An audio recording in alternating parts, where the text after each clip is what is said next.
नमस्कार। आज मैं आप लोगों को पचकौड़ी की कहानी सुनाने जा रही हूँ। आप लोग सुनिए। एक राजा था, उनका एक लड़का था। वह इकलौता राजकुमार था और वह घमंडी व गुस्सा वाला था। वह कोई काम नहीं करता था। वह हमेशा घोड़े पर बैठकर इधर उधर घूमा करता था। एक बार राजा ने अपनी रानी से कहा कि हमें इसकी शादी कर देना चाहिए। तब रानी ने कहा कि ठीक है। राजकुमार का नाम आदित्य था और राजा का नाम धनराज था। उनकी रानी का नाम रजनी था। वह दोनों अपने राजकुमार के लिए चिंतित रहते थे। उन्होंने उसके लिए लड़की ढूंढना शुरू कर दिया। संजोग से उन्हें एक राजा की लड़की राजकुमारी मिल गई,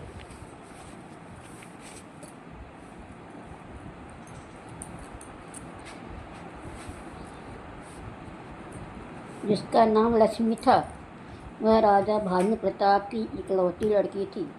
उनकी रानी का नाम इंदुमती था। लक्ष्मी पढ़ी लिखी व बहुत ही संस्कारी लड़की थी। वह राजकुमार से भी ज़्यादा पढ़ी लिखी थी। उसे जानवरों की बोली समझ में आती थी। उसे अपनी पढ़ाई का जरा भी घमंड नहीं था। राजा धनराज ने अपने पुत्र आदित्य से लक्ष्मी का रिश्ता तय कर दिया। राजकुमार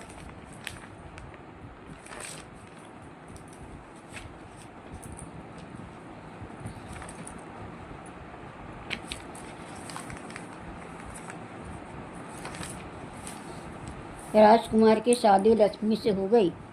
एक बार राजकुमारी लक्ष्मी और उसके पति 7वीं मंजिल में रात को सो रहे थे, तो आधी रात को उनकी राजकुमारी की पत्नी को नदी के पास से एक जानवर की आवाज़ सुनाई पड़ी, जिसे सुनकर लक्ष्मी की नींद टूट गई।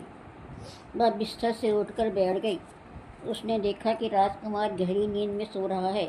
तब वह उठकर 7वीं मंजिल से नीचे आ गई और सीधे वह नदी के पास चली गई, जो कि उनके महल के पास में ही था। वह जब नदी के किनारे जा रही थी, तो इतने में ही राजकुमार की भी नींद खुल गई और वह भी राजकुमारी के पीछे पीछे छुप कर जाने लगा। राजकुमारी जब नदी के किनारे पर पहुंची, तब उसने देखा कि 2 सियार वहीं पर जोर जोर से चिल्ला रहे हैं। वह कह रहे हैं कि इस नदी के पानी में एक मुर्दा बहते हुए जा रहा है। जिस मुर्दे की जांघ पर पैर में 4 लाल व हीरे रखे हुए हैं, कोई इस मुर्दे की जांघ से हीरा व लाल को बाहर निकाल ले व इस मुर्दे को पानी के बाहर अंदर से फेंक दे, जिसे खाकर हम पेट भर लेंगे। तब राजकुमारी ने नदी के पास जाकर उस मुर्दे में से जान के मुंह से जहाँ पर हीरे व लाल रखे थे, उसे फाड़ कर हीरे व लाल 4 लाल को बाहर निकालकर मुर्दे को पानी के बाहर फेंक दिया, जिसे सियारों ने अपना भोजन बना लिया। इतना करने के बाद वह हीरे व लाल को लेकर वापस अपने राजमहल में आ गई। यह सब राजकुमार अपनी आंखों से दूर खड़ा खड़ा देख रहा था, परंतु राजकुमारी को इस बात का पता नहीं चला। राजकुमार जल्दी जल्दी राजकुमारी के महल में आने के पहले ही छुपते छुपते महल में आ गया और आकर अपने बिस्तर में सो गया। राजकुमारी भी महल में आकर अपने पलंग पर सो गई। उसने देखा कि राजकुमार अभी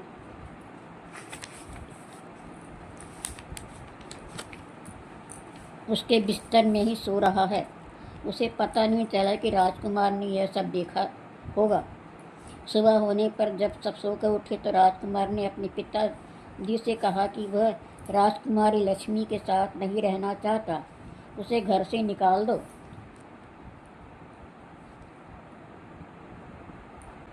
तब राजा धनराज ने कहा कि वह उसे घर से नहीं निकालेगा। तब राजकुमार ने कहा कि यदि वह घर पर रहेगी तो मैं यह घर छोड़कर चला जाऊंगा। तब राजा ने राजकुमार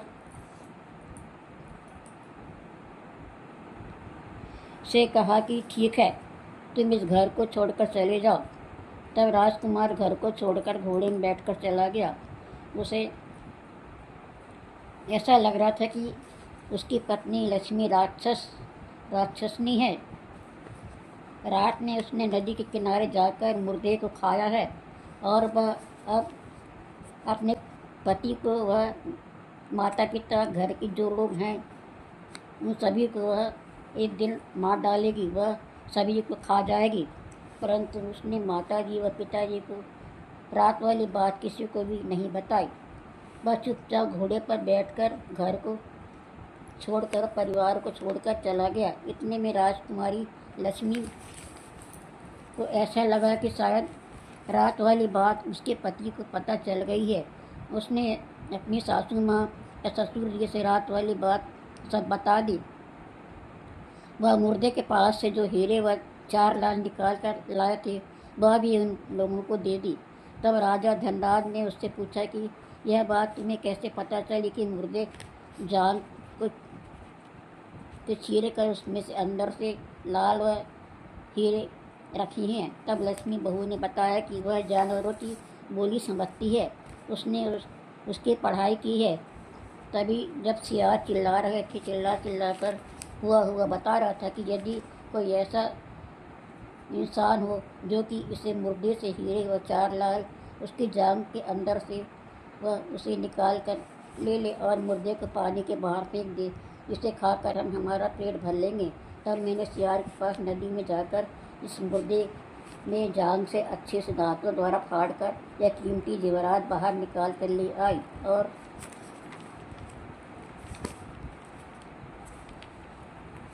मुर्दे को पानी के बाहर फेंक दिया, जिसे खाकर सियारों ने अपना पेट भर लिया और वापस आ गई। हो सकता है राजकुमार ने यह सब देख लिया होगा और मुझे गलत समझ लिया होगा। इतना सुनकर लक्ष्मी के सासू माँ व ससुर जी बहुत खुश हुए। बहू की बुद्धिमानी से वे बहुत ही प्रसन्न हुए। उन्होंने कहा कि हमें तुम पर गर्व है। कोई बात नहीं, जब तुम्हारा पति कुछ दिन इधर उधर भटकेगा, जब उसके पास पैसे खर्च हो जाएंगे तो वह स्वयं एक दिन वापस आ जाएगा। तुम उसकी चिंता मत करो। सभी लोग अपने अपने काम में लग गए। कुछ दिनों तक वह राजकुमार घर के बाहर निकलकर एक शहर में पहुंचा। वो घमंड के मारे यहाँ वहाँ भटकता रहा। फिर उसके पास पैसे सब खर्च हो गए। फिर उसने अपने घोड़े को ही बेच दिया। हाथ की अंगूठी व गले की चैन आदि भी उसने बेच दिया। अब उसके पास खाने के लिए भी पैसे नहीं थे। वह फिर यहाँ वहाँ नौकरी के लिए कोशिश करने लगा। उसे एक घानी में, जहाँ पर बैलों के द्वारा घानी को चलाकर तेल निकाला जाता है, उन्हीं बैलों को जोत कर गोल गोल घुमाकर तेल की घानी को काम करने के लिए काम मिल गया। वह घानी में काम करना शुरू कर दिया। 2 दिन की रोटी के लिए उसके लायक उसके पास मजदूरी मिलने लगी। उसके मालिक ने उसके दोनों कान में छेद करके 5 कौड़ी पहना दिया और उसका नाम 5 कौड़ी रख दिया। उसके कपड़े भी मैले कुचैले हो गए थे।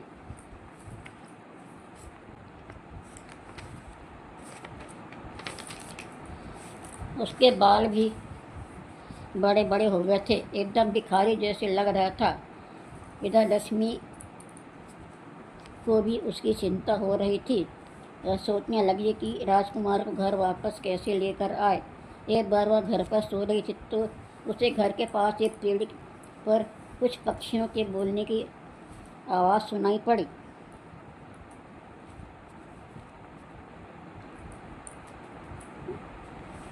वह ध्यान से उनकी बोली सुनने लगी, क्योंकि उसे पक्षियों की बोली समझ में आती थी। उसने सुना कि कुछ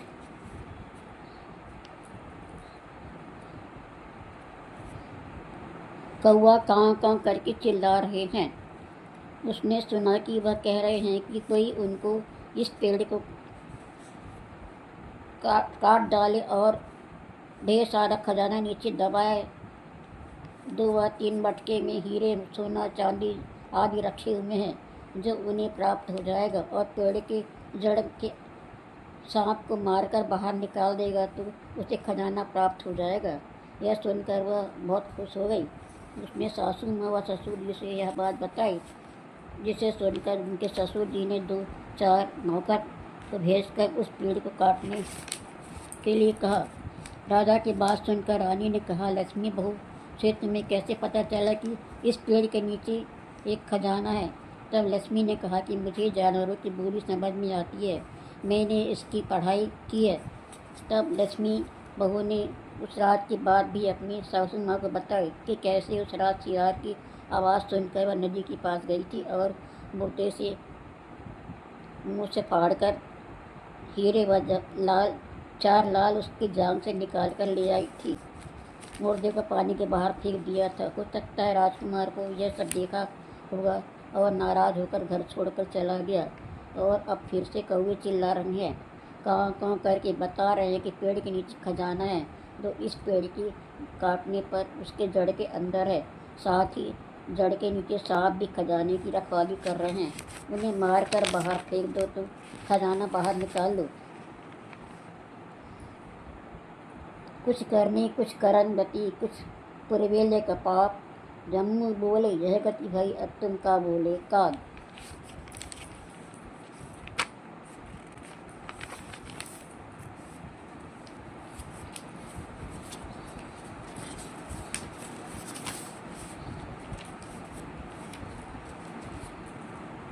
राजकुमारी लक्ष्मी कहती है कि कुछ मैंने ऐसे कर्म किए होंगे या फिर मेरे भाग्य में कुछ विधाता ने ऐसा कुछ लिख दिया होगा या फिर मेरे पिछले जन्म का कोई ऐसा पाप मैंने किया होगा जिसकी वजह से शियार के बोलने पर जो मैंने किया, जिसकी वजह से मेरा पति मुझे छोड़कर चला गया।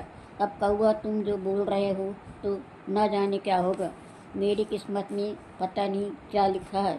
कौवे की आवाज़ सुनकर लक्ष्मी बहू को चिंता हो गई। उसके सासू माँ ने कहा कि ठीक है, राजा साहब 2-4 नौकर को भेजकर उस पेड़ को काटकर नीचे से खजाना निकाल लाएंगे। तब नौकरों ने अपने हाथ में पेड़ को काटने के लिए हथियार आदि लेकर चले गए। जब वे पेड़ के पास पहुँचे तो कौवा जोर जोर से चिल्लाने लगा, काँ काँ करने लगा। नौकरों ने पेड़ को जड़ से काट दिया। जड़ के नीचे सांप बैठा था, उसको भी मारकर जमीन से फेंक दिया। उसके बाद में उन्होंने 2 बड़े बड़े सोने व हीरे जवाहरात से भरे हुए मटके दिखाई पड़े। उन्होंने राजा साहब को वे मटके व खजाना दिखाया, जिसे देखकर बहुत प्रसन्न हुए। उन्होंने नौकरों से खजाने को बाहर निकालने के लिए कहा।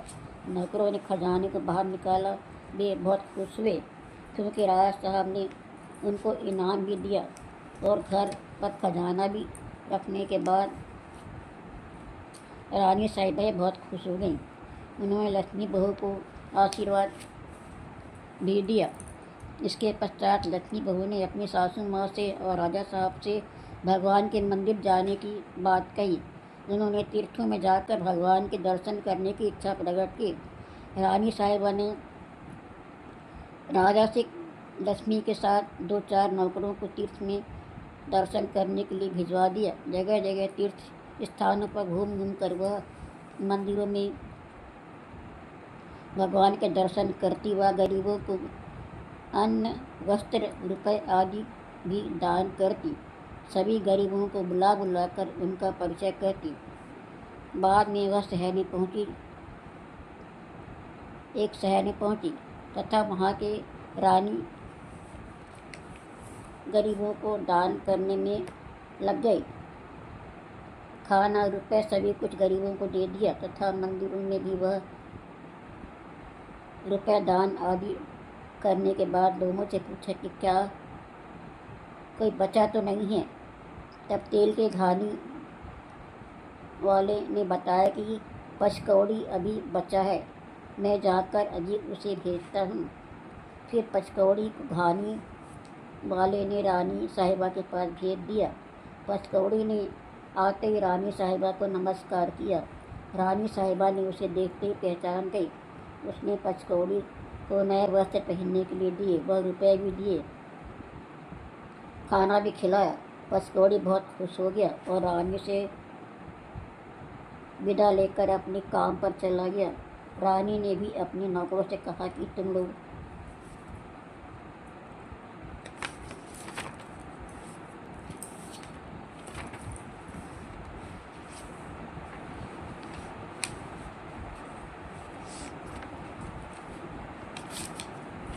यहाँ से वापस चलने की तैयारी करो। फिर वह पचकौड़ी के पास दोबारा उससे मिलने के लिए घानी वाले मालिक के पास गई।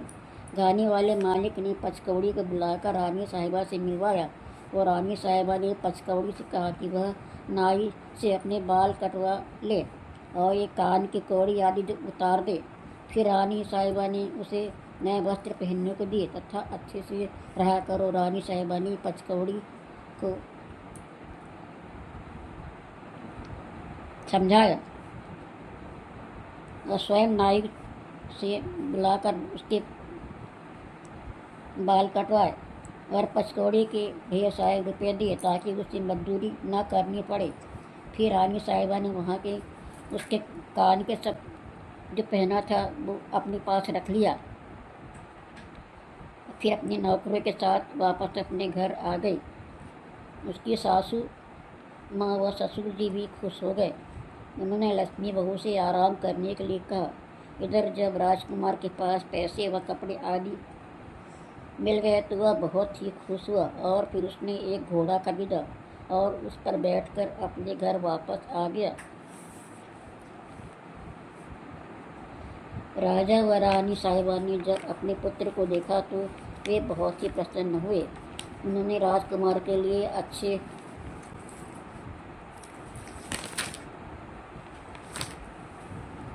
पकवान बनाने के लिए कहा।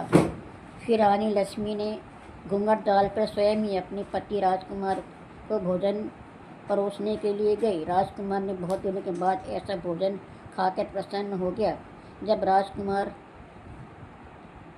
भोजन करने के लिए बैठा तो लक्ष्मी ने घूंघट की आड़ से राजकुमार को उसके पचकौड़ी जो कान के पहने हुए थे वो निकाल कर दिखा दिए।